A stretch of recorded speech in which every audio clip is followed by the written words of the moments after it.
Are you ready? Okay, Smokey, roll 'em. That's silly. Shoot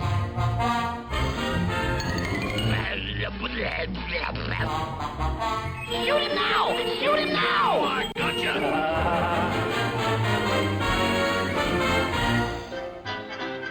Hello, everybody, and welcome to That's Not Quite All Folks, a Looney Tunes podcast. I'm your host, Mark Hallam, joined by... And I'm Jordan Schmidt, and once again, we have one of our favorite things to do on this show, which is to promote the new Looney Tunes physical media release from Warner Archive and the wonderful animation division over there, who I will continue to praise because they're good. Because they're very good people, and I would love to keep saying on record that I think they're doing fine work, wonderful work. Even I like the fact that we can do our podcast and they can be like, yeah, we are doing great work. Yeah, they are. Yeah. Because this week, it's really funny. Because not to date this too much, this week this episode's coming out is the week that Looney Tunes Collector's Vault Volume 2 is out on digital store shelves, on Amazon and everywhere. And as we're recording it in this episode in January, the Blu-ray just went on pre-order. Literally, just like very recently. Literally. So, could have timed this better. We have that effect. Sometimes we just have that timing, and this is one of them. And again, the collector's vaults are their opportunity to do all these ones they have finally remastered, all these ones that they haven't put on Blu-ray. It's everything they've been. I love that. I hope this continues to sell, and I hope they continue to do much more of them because we like these. These are good. And today we're covering 3 shorts that are on this collection. The shorts we're covering today are "Ain't That Ducky," "Crowing Pains," ending with "Mouse Menace." They're all from like the mid 40s, right? Yeah. From like 45 to 47. That's kind of what we got. Yeah, that wasn't planned. I No. just picked like 3 shorts that sounded good. Yeah. Much. And there are definitely some good things in these cartoons. It's a nice array of some flagship stars. You got a Daffy, a Porky, and a Foghorn. And, it'll be nice to look at these. As we suggest that, y'all should buy this one. Yeah. We like seeing Looney Tunes on Blu-ray, okay? Like, this Collector's Vault on Disc 2 is gonna have, like, archived commentaries. There's finally bonus features on these. Took them long enough. Isn't one of them Norman McCabe? Oh, I hope so. I really hope so. They haven't announced specifically what commentaries are going to what. Pretty much all I know is that, like, if a short on Disc 2 had a commentary during the Golden Collection, that commentary has been put over to this release. So okay. I don't know. All right. So the first short we're covering today is "Ain't That Ducky." It is on Disc 1 of the Collector's Vault 2 release. It came out on May 19th, 1945. And one of my favorite things to do is to just hold the same expression for like 20 seconds to make Mark think that it's frozen, and then just spring back into life as if nothing's happened. I've been doing this for like 3 years now. This short came out on May 19th, 1945. On this day, Iron Giant executive producer and nothing else, Pete Townsend, was born on this day.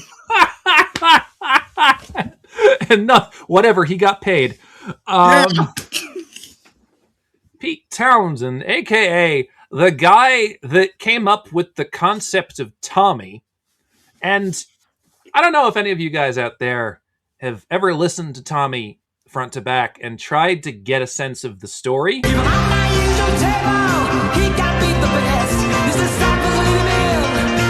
But sober, it's very difficult too. It's like if you've ever seen the Ken Russell Tommy film, it's just as great. But yeah, it's like, and the idea he would have had for Lifehouse, which became Who's Next, was even more ambitious, and he tried to do it multiple times. Eventually, doing a radio drama version of it. Pete Townsend, he doesn't think things through partway. He goes the distance with a lot of his ideas, and I really respect that. It's led to some very good music over the years. Yeah, and also he's like a good person. Yes. Like there's a lot of rock stars that are around his age where they'll say something, it's like, oh no, you're old. Oh, you don't understand. No, Pete Townsend, he's plugged in. He is up to basics on music, on culture. Like, he's very much still a cool dude, which is phenomenal. Yeah, it's really cool because I remember when The Who's last to date album came out in 2019. I remember one of the big headlines about that is that Pete and Roger Daltrey were making music again, even after 3 years earlier.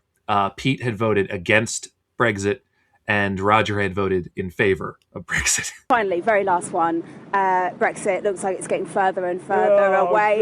Is it going to be bad for British rock music? No, we don't do the rock business. What's it got to do with rock business? Are they tour in Europe? Oh dear, as if we didn't tour in Europe before the f***ing EU. If you want to sign up to be ruled by a f***ing mafia, you do it. Like being governed by FIFA. Which is a very full circle thing for the guy that's saying people try to bring us down. And I hope I die before I get old. Yeah. But Pete Townsend wrote those things and still kind of believes in them. And I do get what you're saying about figuring out, about like watching a guy talk and realizing they know more than they let on and they're still with it. I remember I was watching an interview that Robin Williams did about a year before he died. And it was on Letterman or one of those. And during the interview, he mentioned Pussy Riot, the band. And I'm like, Robin Williams knows who Pussy Riot is. Okay. Yeah. All right. Yeah, it's always a very cool. Like I saw, like Jeanette not as big of an age gap, but like Jeanette McCurdy casually brought up on Live with Kelly and Mark. Got it right this time. Right. Not Michael and Regis. No. You answer the Patreon or you get that joke. Where she was asked, like, oh, what do you do casually? And she was like, my guilty pleasure is watching Disney adult vloggers on YouTube rate churros. I do that. Tim Tracker, Ordinary Adventures, if anybody knows them, they're great. And then the Ordinary Adventures account was like, holy shit, Jeanette McCurdy knows who we are. It's like, that's cool. It's cool when celebrities mention cool things. Absolutely. Yeah, it makes you feel like they're more with it than the idea you have about them being jaded, like with no sense of how the world works, which is what a lot of famous people honestly are. But Pete Townsend, I never got that vibe from. He seems to get it, in a sense. Yeah. Let's see what else here. Oh, and also on this day, Philipp Wöhler, not German Nazi leader, dies. People try to put us down, talking about my generation. Woo! All right, this show was written by Chris Bailey. I saw that and went, oh, I have to do that. It's like, yeah, Pete Townsend, amazing guy. Also, a Nazi leader died. Anyways. Part of me wishes we could be hearing that a lot more these days, that a Nazi died. Oh! I'm not going to finish that thought. All right, directed by Chris Freeling. Big Mac! By Michael Montez. Fun music trivia. Not about Pete Townsend. This is the first cartoon to use the 1945-1946 abridged Looney Tunes opening music. There's more brass and woodwinds, and a tuba plays the low melody of the merry-go-round broke down instead of the usual bass clarinet when the key changes again.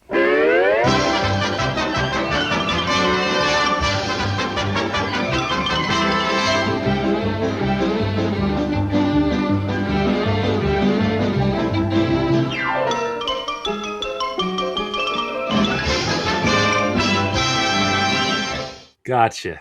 So it's like one of the ones last episode, I think, where the merry-go-round broke down was a little bit different, and you could tell.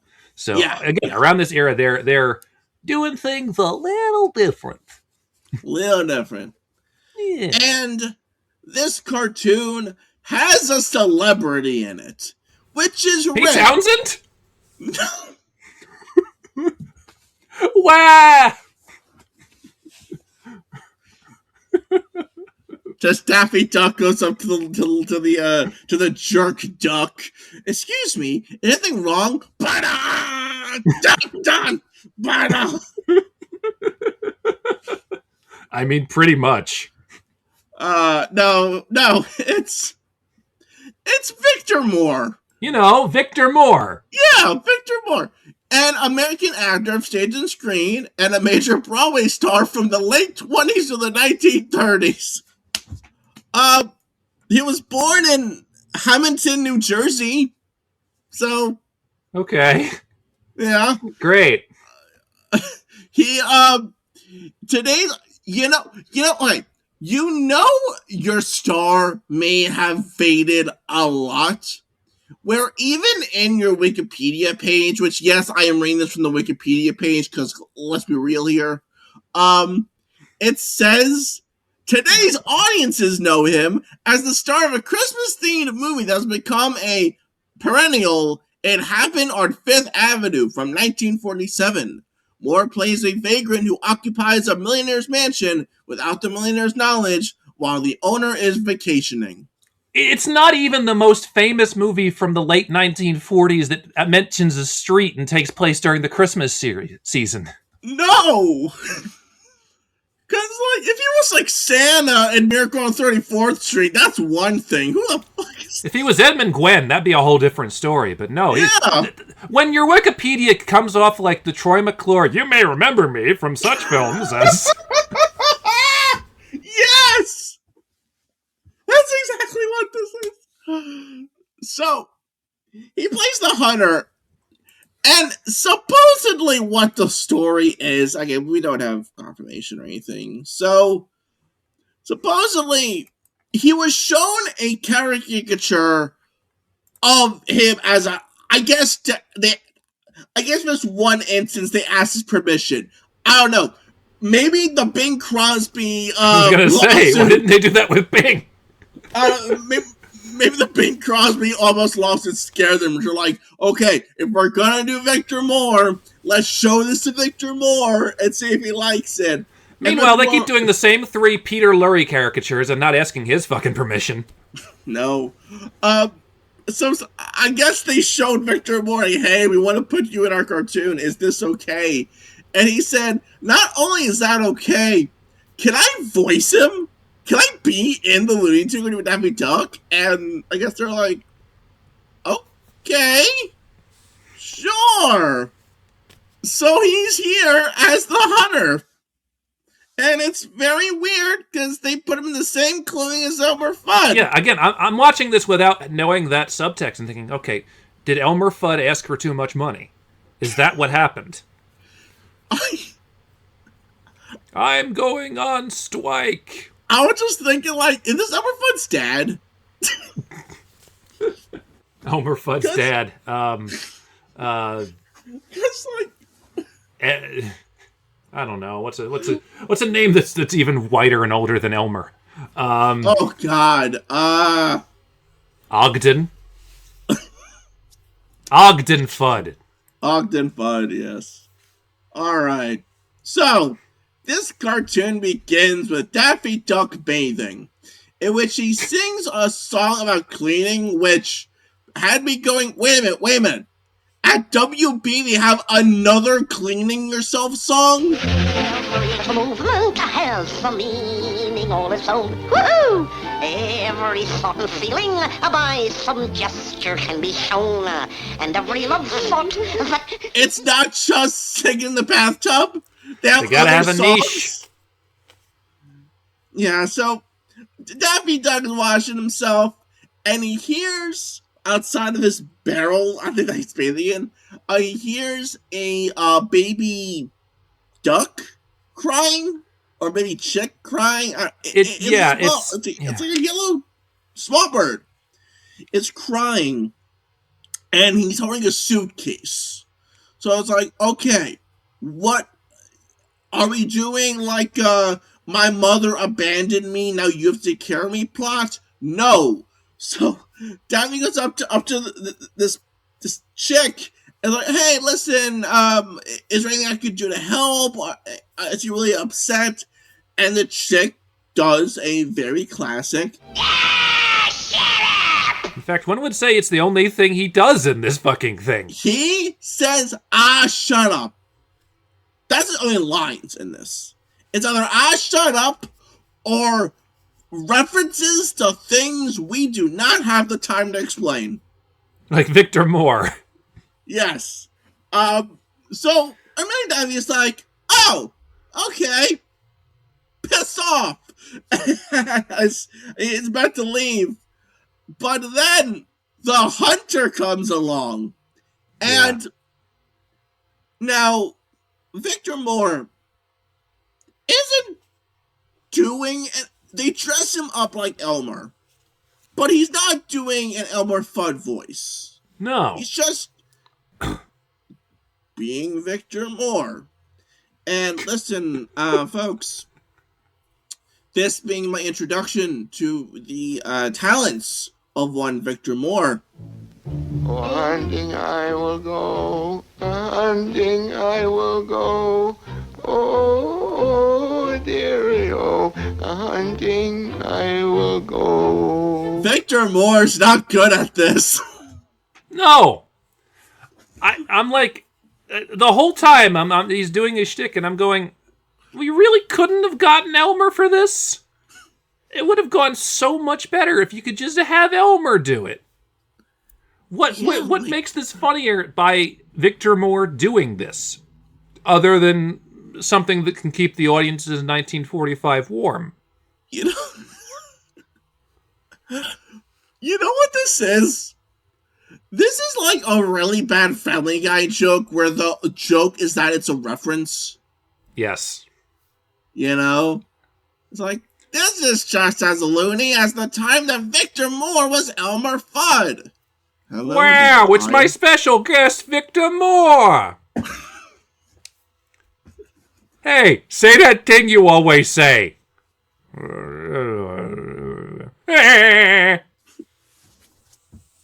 Pretty much. So, gotta be honest with you, a lot of the laughs here in this cartoon is just Daffy messing with the hunter. Because they're still doing, like, Daffy versus Hunter gags, and those are still good. They're trying to. It's just that they get interrupted by this one-note character. That's the thing. Because on one hand, Daffy Duck has two foils in this cartoon. One of them only does the same thing and refuses to elaborate on his plot. So, okay, it's impossible for the story of this cartoon to get going because the duckling, anytime the cartoon wants to know what the hell is up with the duckling and this bag, the duckling and the cartoon refuses. And so it's hard for it to get going in that way. The other thing that's difficult is that you also have this hunter plot going along that, first of all, the hunter's about to pursue the duckling, and Daffy's like, okay, pick on someone your own size. All right, here. And so now that the hunter's after Daffy, the hunter, because it's not Elmer Fudd and it's this Victor Moore thing, it's nowhere near as effective. So you have two foils that don't work with Daffy because they're refusing to fundamentally. What's really funny about this, too, is that the second it becomes the hunter chases Daffy, we get this one gag with the hunter where it explicitly states this hunter cannot shoot his gun. Yeah, I like this. It's funny, but also kind of takes the danger out of it. It's like, oh, well, even if he does shoot Daffy, it's not going to work because the guy can't handle his own gun.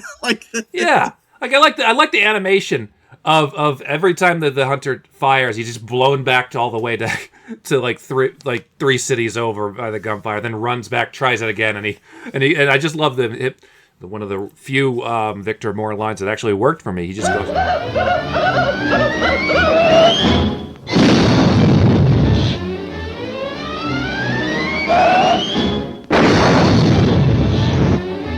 Oh, this is terrible. You're telling me, buddy. Oh. So, as Daffy is running away from the hunter, he stops for a moment, looks at the irons, and goes, wait a minute, hold on. Where's the barrel? There's supposed to be a barrel here for me to hide in. It says so right here in the script. Somebody's been laying down on a job. JL will hear of this. Referring to one of the Warner Brothers. I love that. That's awesome. I gotta say, in listening to a lot of like Jerry Beck interviews and a lot of stuff like that, it has been fascinating learning, like, oh yeah, when all these cartoons went to AAP, they had to cut out all of the Warner Brother jokes because, technically speaking, it wasn't owned by Warner Brothers. And I'm thinking, that's a darn shame, because those jokes are the best jokes in these sometimes. Yeah! Self-referential. I love that. Yeah.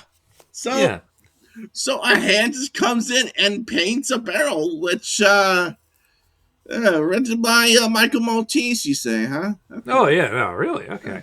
And also, by the way, just as we're going through, I just want to make it clear. The animation and the Daffy energy is still very good. He has no one to work off of, but he's still his zany, wacky self, and he's still a very compelling lead for this cartoon.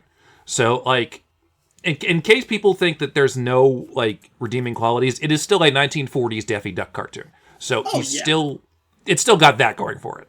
Yeah, he's still a woohoo crazy Daffy. Oh, yeah, and that works. It is Daffy's unconditional craziness is what is saving this cartoon. Whenever Daffy has to do something, it's great. For example, we have here where Daffy and the hunter going back and forth along this fence, and Daffy just starts hammering in more pieces of the fence, like a bunch of like scrap metal. And he's going and going and going. It's really funny and incredibly well paced.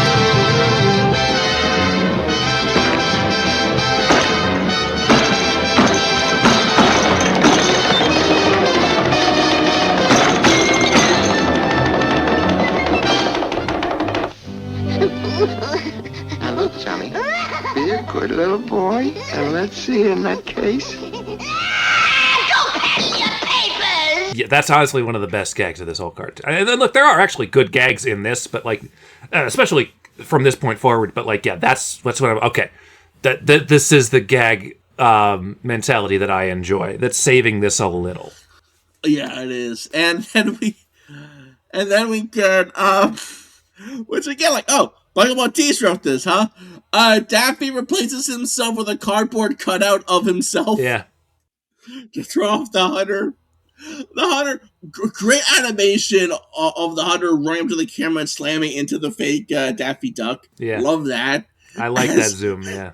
It's just, Daffy Coburn is laid out flat on the road. Daffy comes up dressed up as, I believe it's Red Skeleton's kid character. I think so, yeah. It's just like, oh, you broke his bones. You killed my daddy. How damn good. And the hunter is like, Oh, I'll make it up to you. I'll take care of you as long as I live. Christ, was Elmer sick? Get him down here at once. This isn't working at all. Here's what I want to know.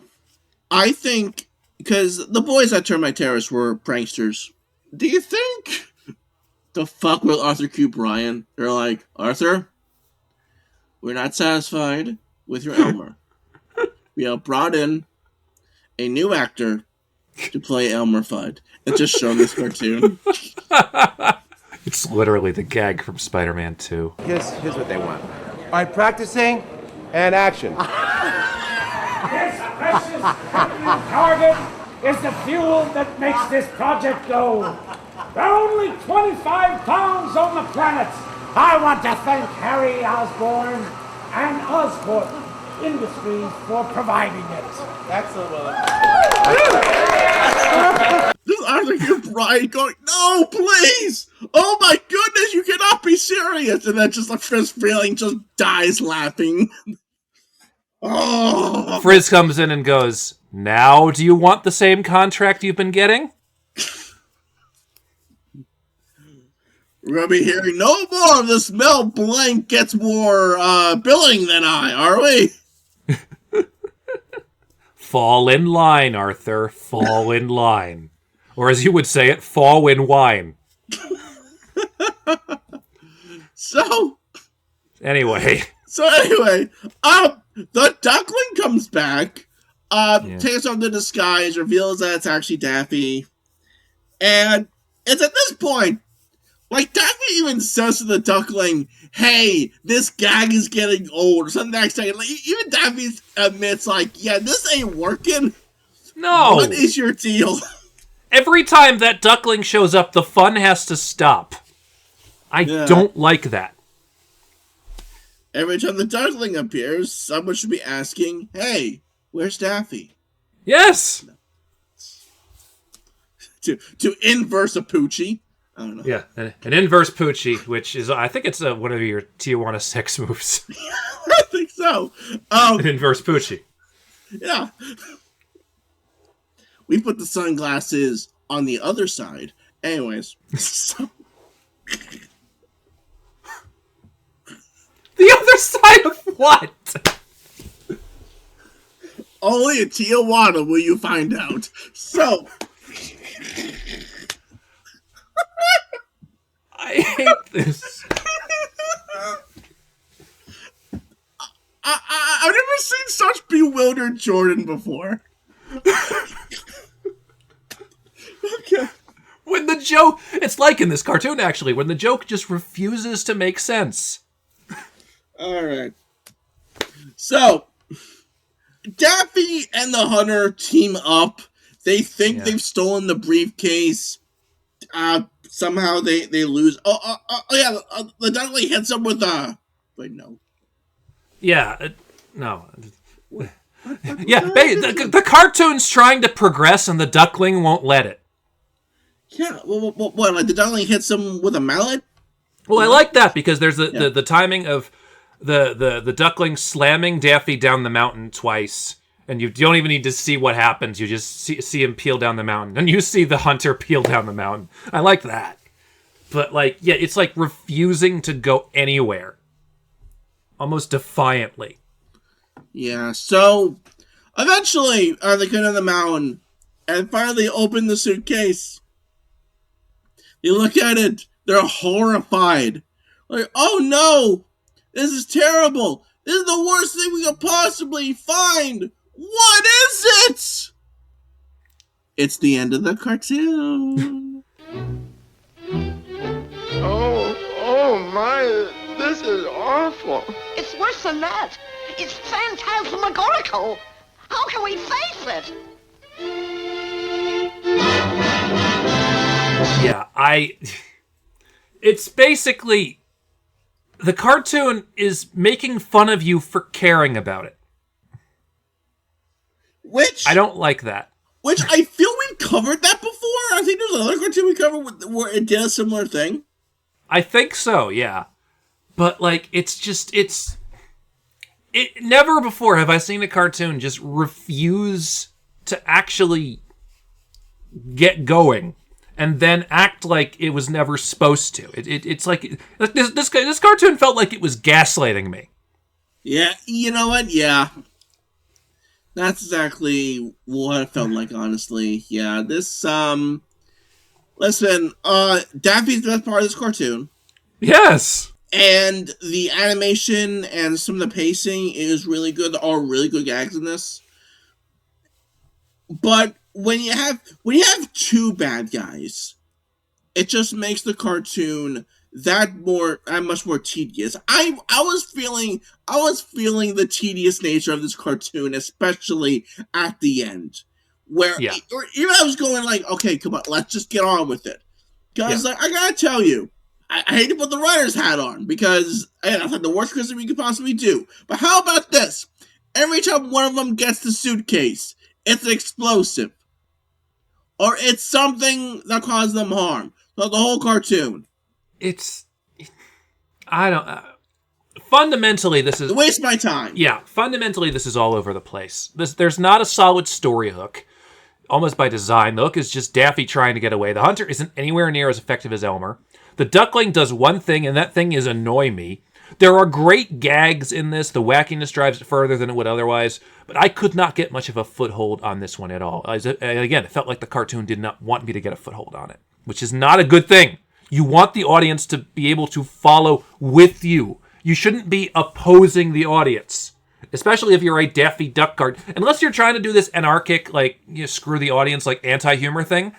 There's another way of doing that. This just feels like it's against us for no reason. Yeah, that's not bad. I'm giving this a rating of 2 out of 5. Yeah, that sounds good. 2 out of 5. Yeah.